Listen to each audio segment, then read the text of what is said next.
भी घटना घटित हुई बहुत दुखद घटना है, शर्मनाक घटना है। जितनी भी इसका निंदा की जाए वह कम है। और जो लोग ने इस तरह की घटना का अंजाम दिया है वह कानून के शिकंजे से नहीं बच सकते हैं।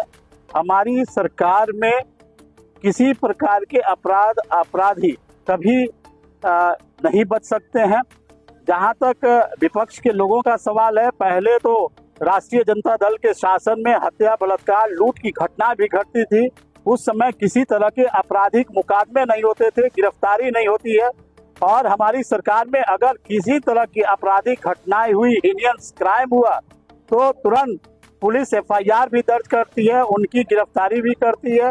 और इस मामले में एक दो लोगों की पुलिस ने त्वरित रूप से गिरफ्तारी कर कार्रवाई की है। देखिए, सबसे बड़ी बात है कि घटना तो बहुत निंदनीय घटना है। और जो घटना होनी चाहिए, ऐसी घटना मैंने बैकुंठपुर की धरती पे कभी नहीं हुई। जो भी किया है निंदनीय घटना किया है।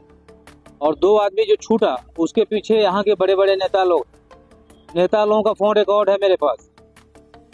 नेता लोग जिस तरह से बोल रहा है कि 2005 के पहले सरकार थी तो क्या होता था, मैं उनको बता देना चाहता हूँ। जो उन्होंने भाषा बोला है, मैं उनको बता दूं, जो बोले हैं उनका मेरे पास रिकॉर्ड है कि थाना पे फोन करके अपने लोगों को छुड़वाए हैं। क्या कार्रवाई होगी जी? यही कार्रवाई होती है कि दोषी पकड़ाता है, आप उसको छुड़वाते हैं। छुड़वाने के लिए DSP को फोन करते हैं, SP को फोन करते हैं। जबकि महिला जिसके साथ घटना लड़की के साथ हुई, वो लड़की बयान दे रही है कि फलाना आदमी है, फिर भी आप प्रशासन पे दबाव, सरकार का हौफ दिखाकर, सरकार का दौब दिखाकर, तो सरकार का धौंस दिखाकर आप उस आदमी को थाना से छुड़वाते हैं।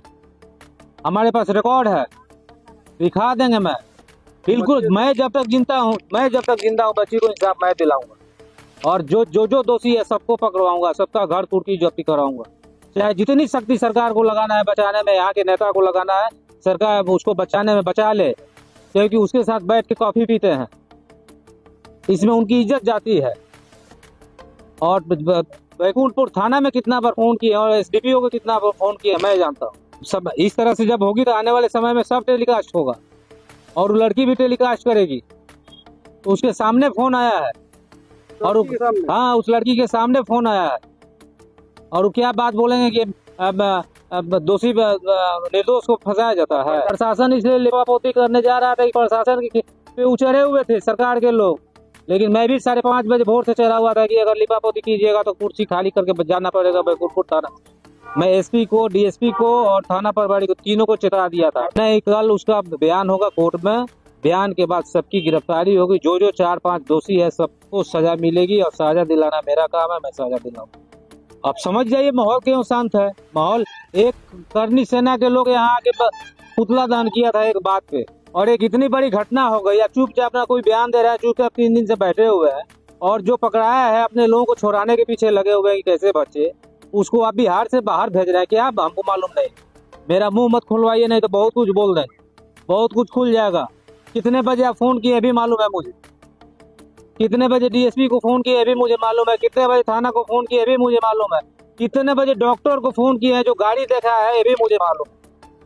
और किसकी गाड़ी है? जिस गाड़ी पे आप बैठ के घूमते हैं, आपके पीछे लोग घूमते हैं, उसकी गाड़ी, उसी की गाड़ी में गैंग रेप हुआ। वोट की राजनीति करते हैं रेपिस्ट के साथ।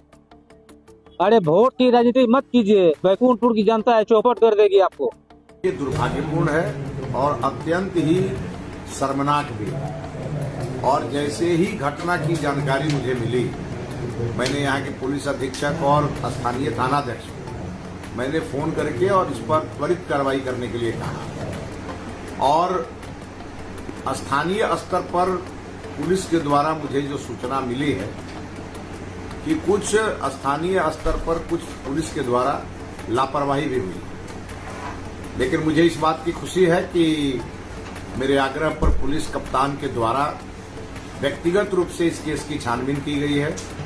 पीड़िता से उन्होंने जाकर के और अपना बयान भी लिया है। और पीड़िता ने जो दूसरा आवेदन दिया है, उस आवेदन के आधार पे कार्रवाई हो रही है, छानबीन हो रही है। कुछ लोग अरेस्ट हैं, कुछ लोग फरार हैं, लेकिन कानून अपना काम कर रहा है, कानून अपना काम करेगा।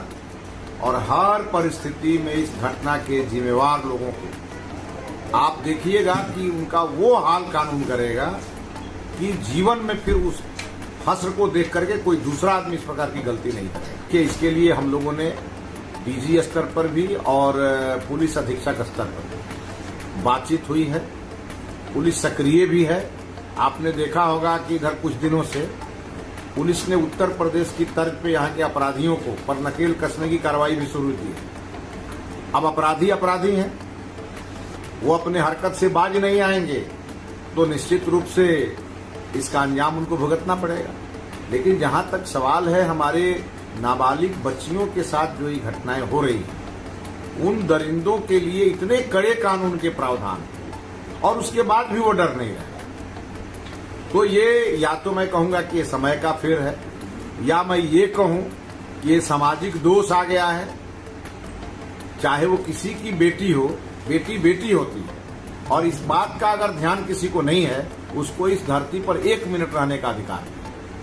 सर, हमने कहा है पटना गोपालगंज के जिला प्रशासन से हमने यह कहा है कि इन अपराधियों के साथ ऐसा कड़ा व्यवहार होना चाहिए और इन अपराधियों का ऐसा इनको सबक मिलना चाहिए कि और लोगों के लिए नजीर बन जाए। और उस पीड़ित परिवार के साथ हम लोग खड़े हैं। ये जरूरी नहीं है कि हम हर चीज पर बयान ही जारी करें, क्योंकि ये लज्जाजनक अब हम बयान दे भी रहे हैं तो भारी मन से दे रहे हैं। हमारे लिए न ये राजनीति का विषय है, न हमारे लिए प्रचार का विषय, हमारे लिए शर्म का विषय है कि हमारे क्षेत्र में एक नाबालिग बच्ची के साथ बलात्कार हुआ। लेकिन एक बात मैं स्पष्ट कर दूं आपके माध्यम से कि जो लोग भी इस कुकृत्य में शामिल हैं, आप देख लीजिएगा उनका हश्र बहुत ही बुरा होगा, उनका अंजाम बहुत बुरा होगा।